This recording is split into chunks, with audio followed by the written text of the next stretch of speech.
बिछोले बाड़ हमके बैठोले बाड़ हो। रिटर्न हो गया। इसको फास्ट में गाएंगे जो मतलब एल्बम टाइप के या कुछ कि कथी के चाटैया जी पापा मारा बाजी छाबवाला ता कैसन खाना दनवा जी पापा हम के हो बियाहला। इसको फास्ट में गवा देते आप गाइए जो मिस में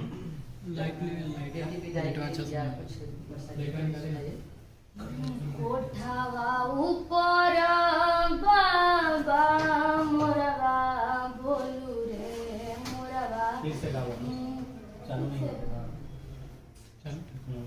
कोठावा ऊपर बाबा मोरवा बोलू रे मोरवा कि कथी के चाटैया पापा हो बिछौले बाड़ हम के बैठौले बाड़ हो। कथी के चटैया पापा हो बैठल बाड़ हमरे के बैठौले बाड़ हो। आगे चले करो कथी के चटैया पापा हो बैठल बाड़ हमरो के बैठवले बाड़ हो।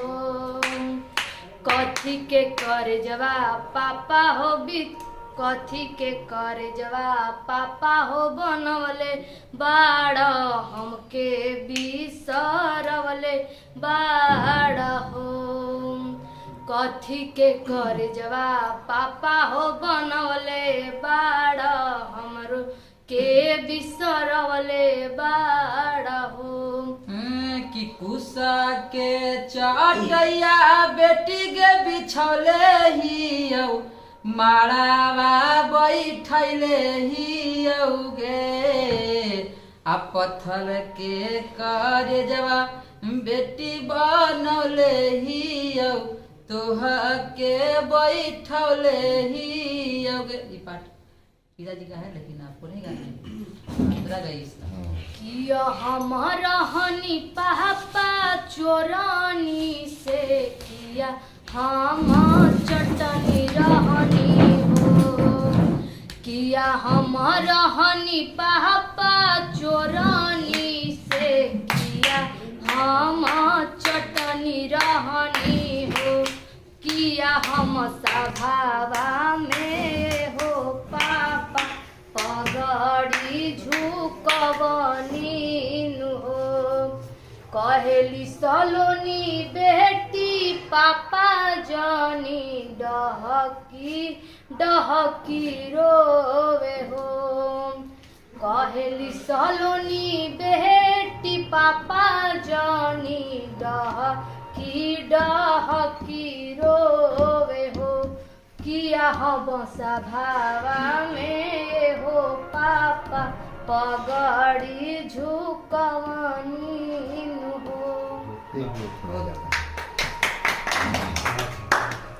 ट्यून है धुन है पारंपरिक। इसको आराम से वो वाला गाना जो उन दोनों के साथ में था वो गाना जो स्कूल वाला सबसे बेस्ट गाना था। वो जो नहीं गाना था ये बेटी वाला आपको गाना गवाए मेरे पास कम से कम 20 लड़की आई तो बहुत परेशान करता है।